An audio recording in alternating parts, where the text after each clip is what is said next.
Hey friends, welcome to the Johnson City Living Podcast, where we learn about the people, places, events, and flavors that make Johnson City a lovely place to live. I'm your host, Colin Johnson, with the Colin and Carly Group and Keller Realty. It is a brisk November day here at the end of November, and I have a new friend of mine, Gabriel Logan, coming on the podcast. So get ready to have your socks blown off, because he seems like a great guy, and I'm looking forward to getting to know him deeper, and hopefully you will as well. So Gabriel, welcome to the podcast. Thank you. Do you want to tell the listeners a little bit about who you are? Yeah, my name is Gabriel Logan. I got to this area because of Milligan. I started going there in 2014 and graduated in 2018. Moved away for a year after graduating with my wife. We actually moved the summer after graduation, and moved to China for a year, actually, and that was a pretty amazing experience. Yeah.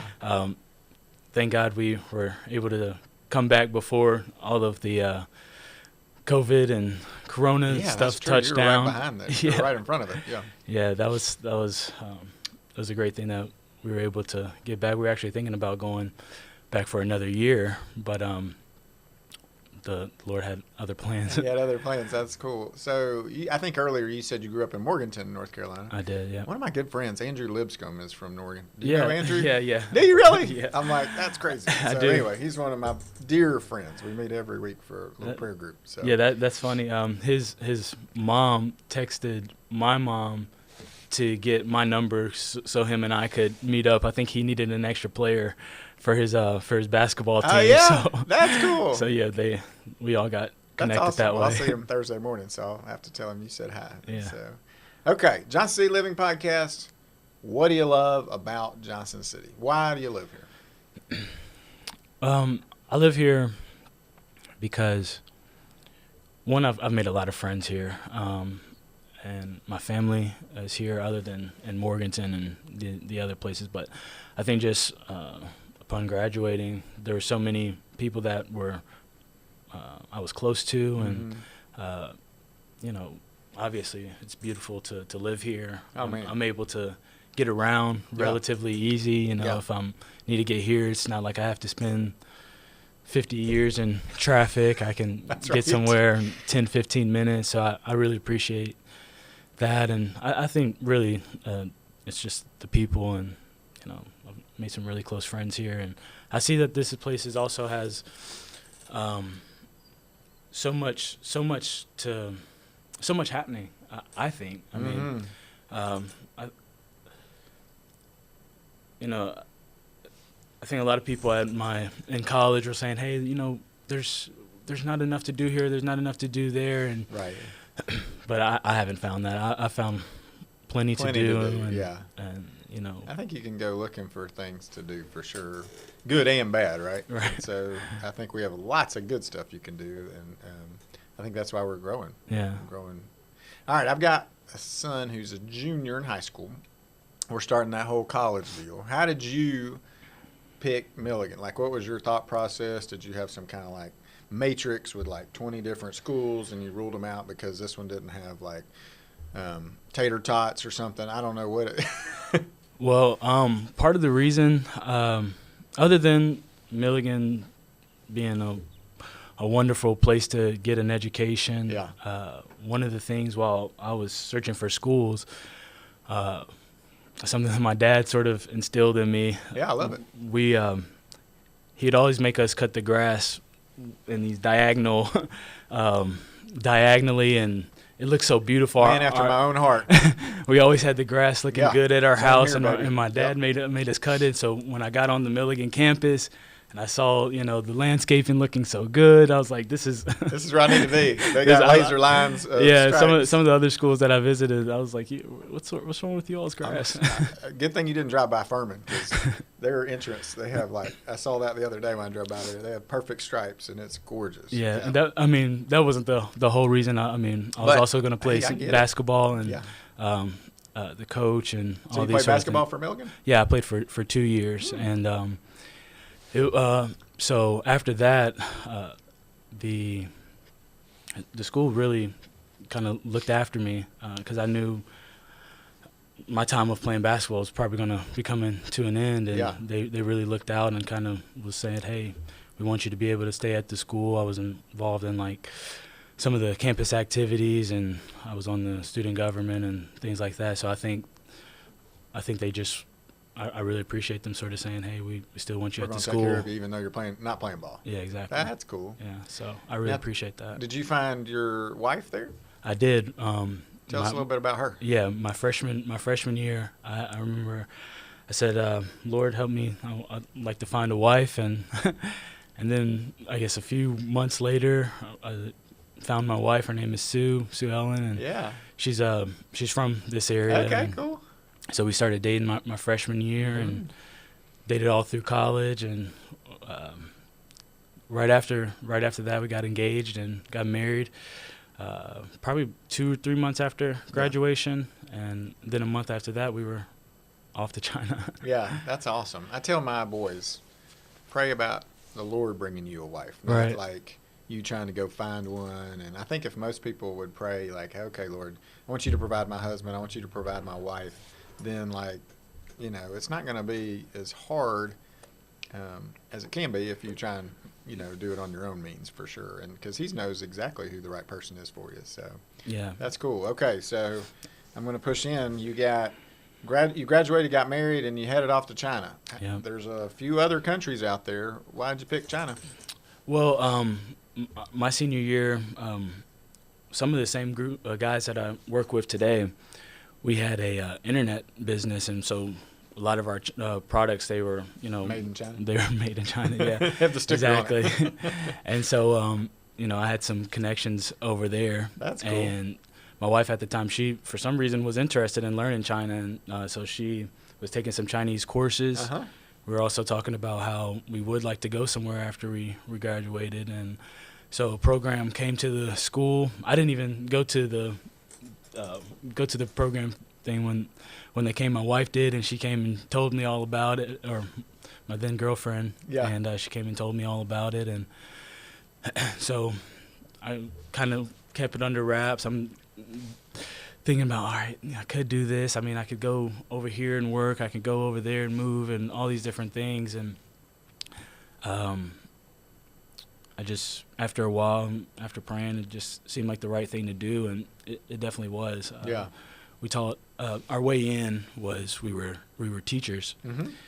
And the school that we taught at had maybe 30,000 students. Oh, wow. So it was a Big school. large university. Yeah. I think the both of us had 400 students each. Which town were you in? We were located in a small town of 9.5 million people called Zhengzhou. We were actually a little bit on the outside of it. Okay. But yeah, I guess China's so large that even their small cities are like millions of people. Yeah, it's massive. We have a son who came and stayed with us. Well, we call him our son now because he lived with us for 2 years. He was a foreign exchange student from Urumqi, which is kind of near Russia. And he was like, yeah, it's not that big. There's like 4 million people. Right. I'm like, are you kidding me, bro? Like, it's just amazing how many people there. Yeah. Yeah. Okay, so you went to Zhengzhou, you taught English, and then you decided right before COVID hit, you came back. Yeah, and that was a really good thing. I know that some of the people that I was good friends with over there, they were sort of telling me some stories about, how locked down they were, and it was just good to be here. We have, at that point, we're having a child, and so it was just a good thing to have our son home. here Yeah. and have him here and everything, Yeah. and it just worked out really well that way. Yeah, that's cool. So you get home, you probably don't have a job right away, I'm assuming. No. Tell me what you did for work. How did you? Yeah, so How did you get going? So I worked at a place called Ingram Financial, and with Russell. Yeah, with Russell. Yeah, I worked he's a with friend of Russell. mine. Yeah. Yeah, and so I worked with him probably a year or two. I think it may have been somewhere in between that, and so got to learn a lot of business from him and his father, and Yeah, I do. so that was That's cool. dude. So Yeah. they taught me a lot, and that's great. It was just a really good relationship, so I was able to do that. And then this is where the whole organization sort of came about. The inception of it was actually back in college. A friend of mine and I were meeting in the library, and we're like, we need a name for all the stuff that we're doing. We have the guys come and meet, and at that point I was in student government, so we had like the president had like an office. So I had my office, so I have all my guys come. Oh, nice. And we have like whatever we were talking about for that week, whether it was in trying to learn how to invest, or whether we were learning just a lot of times we were just studying the word. We just come in and bring all our ideas from that week. So we tried to come up with a name, and the name that we came up with was Truvelont, which is a name that we made up. I was going to say, does it have some sort of like, Greek meaning or something? But no. Well, we just tried to take the words truth and love, mix them all around. Had to add a couple extra letters to make it a word. And with a mont on it kind of sounds like Truvelont. It's like almost like the top of a mountain or something. So hey, I like that. I like it. I like it a lot. It's a cool name. But yeah, so we wanted some words that we believed were timeless. Yeah. Something that we wanted to stand for. Truth. We think that's something that. Oh man. We it's hard to find right now, it feels like. Yeah, and also love. So that's how we got the name. That's cool. Yeah. That is really cool. I love the name. Okay, so Truvelont, what do you guys do? Tell me about your organization. Yeah, so a few things that we do is we've been doing a lot of unloading jobs. So kind of have a crew that sort of interchanges because there's so many people moving to this area. We found people moving from Baltimore and people moving from Colorado and, just sort of all different places. And so we've been just trying to unload them. We've been doing like cleaning, just a lot of different manual labor. Yeah. And along with that, we've tried to build a culture of service. That's awesome. We're not necessarily trying to be the most known or the most seen, but if we can do the work and people can trust us to come in, and whether it's your organization has a whole bunch of trash in the back and you just need somebody 2 or 3 guys on a Saturday to come clean everything up. That's cool. Just let us know. I think we're really just trying to be of service. Our mission is to work on projects for God's glory, purpose for today and until the day of His return. And I love it. So, the more requests that we sort of get, the more that we'll try and send out guys to serve. Yeah. That's cool. So are you kind of the head? You're like the central processing person that like, okay, we got a job that, Mitch over here needs.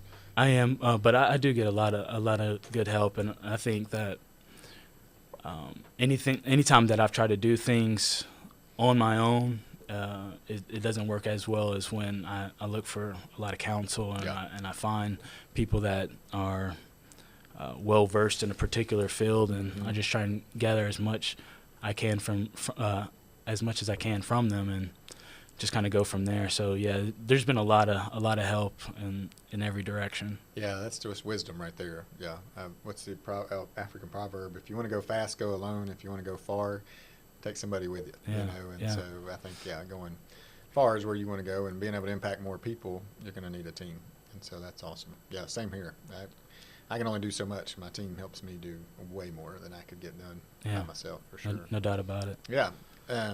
Okay, so how do our listeners connect with you? Like if they're, and I guess talk about the different projects that you may have. I mean, you're talking about trash and unloading stuff. Would you load up somebody moving out of town? Yeah. Okay. We could do all of that. Another one is we also have a studio, music studio, and so that's been I think a really good outreach as cool. well. Just being able to take someone that says, hey, I have either a song already ready or I'm looking to do something from scratch. We can kind of be able to produce their music. And are you musically talented? I think so, but You're humble. He started smiling, like blushing, like, well, I'm all right. Yeah. Yeah, I do love to create, and I love to get people together and Collaborate. Yeah, collaborate, bring different ideas, and so that's been a really great thing. Another thing is we have a basketball league in North Carolina. Oh, cool. And I think that's probably been one of our great successes. My father and one of my good friends growing up, about 5 years ago, me and my friend, his name is Christian, we went to all the local gyms. We knew all the basketball players and where they were going to be at, and we kind of stopped the games one day and said, hey, we're starting a basketball league. It's going to be at the church. The church has the gym, and so we said, hey, come on out. And for 5 years now, we've had about 8 teams, and each team has about 10 players. And at this point, the teams it's a lot of the same teams. You bring your guys back every year, and this is over in Morganton. This is over in Morganton. So you have to drive back and forth for that deal? in the summer, yeah. So and Sue's all about that, I bet. Yeah. Oh yeah. If I take a child with me, right. It's how many kids do you guys have? I have 2. 2. Yeah, That's awesome. I have a 3-year-old and a 1-year-old. Yeah. So I remember those days. You got your hands full. Yeah. That's awesome. Yeah. So being a dad is like, does it get any better than that? It really doesn't. They're such a joy. I mean, they really are. I mean, even last night, I was supposed to be putting him to bed, but I turned on the music and we're jumping on the mattress and jumping off of it. And they're, my son, his favorite game right now is fix the dam. So he gets his trucks and his cars and he's going off to fix our dam. Fix I'm the glad he fixed it because it's working now. We got water, which is great. That's awesome. Okay. But yeah, with the basketball, Truvelont. So basketball league. Between the second and third games, we'll have someone come and speak, and that's that's the ministry of it. I think basketball is. We hope it's not the focal point of the league. We hope it's to be that that we can spread the word, and so usually have a guy come and speak, and it's just been such a great thing, and that's it really awesome. Has. Okay. So what are some other services Truvelont offers to people? So it sounds like it's multifaceted. Like you got lots of stuff going on. And that's just kind of how it.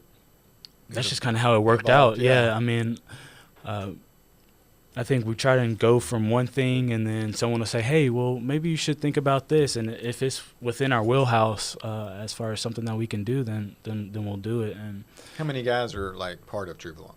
I would say, on a regular basis, probably 10. But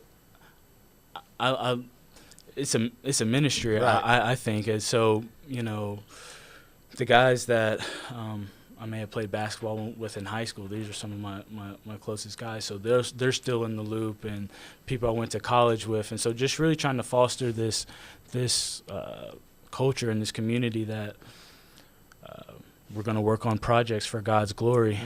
You as an individual go out and take care of all the things that you need to, whether you're in this industry or whether you're in that industry or right. whether you do this, but whenever you are able to come back over here, and we'll meet, and I just really think that this has resonated, because I think a lot of times as men and as women, you want to be a part of something that could be bigger than yourself. Yeah. I'm not saying that it's just this organization, right.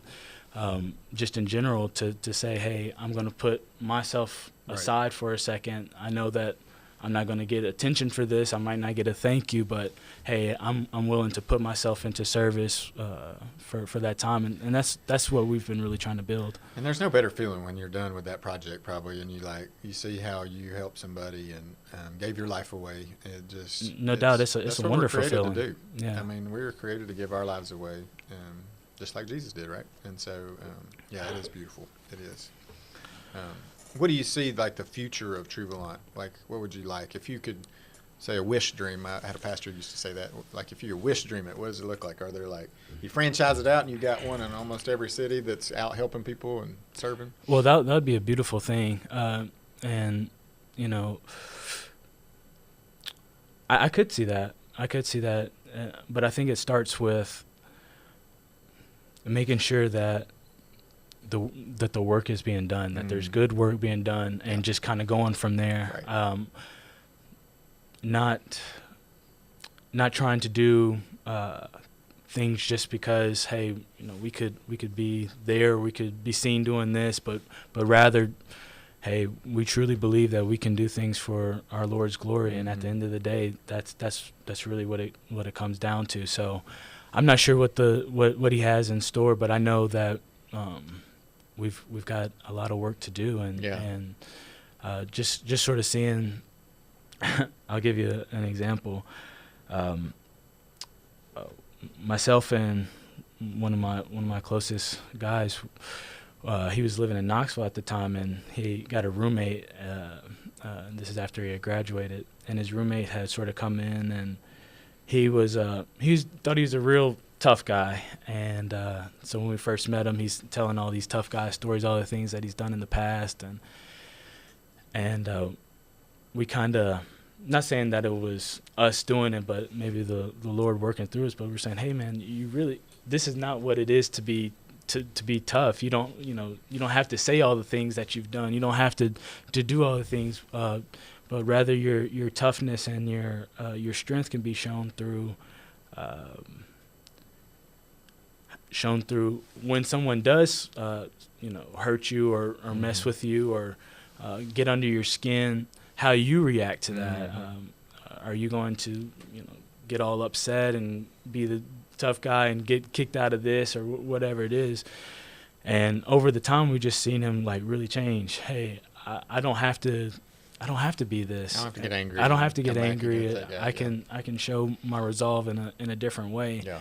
And just seeing that over time, how people can learn and grow, and it's been cool to see. Yeah. I think looking at the world too, a lot of social media stuff, it looks very angry, right? There's a lot of anger out there for some reason, and they don't have the joy and the peace and the love of Jesus. And so I think if more people can come to know the Lord, we're going to be a much better situation. Yeah. So I love that you're helping do that through your ministry. That's awesome.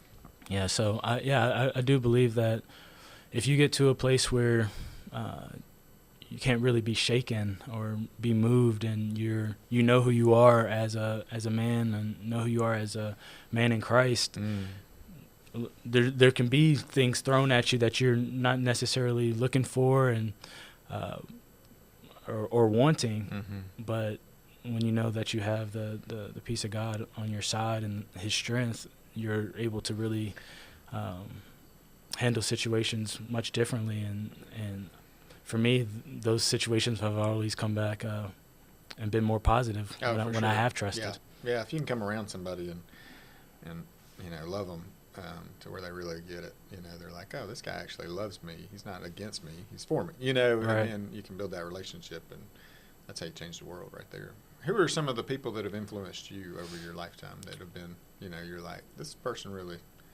helped me get to where I am? I would definitely say my father. Yeah, he's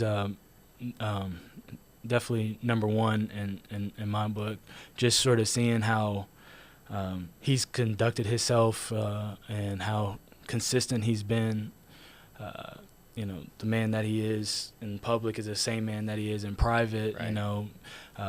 I've seen him.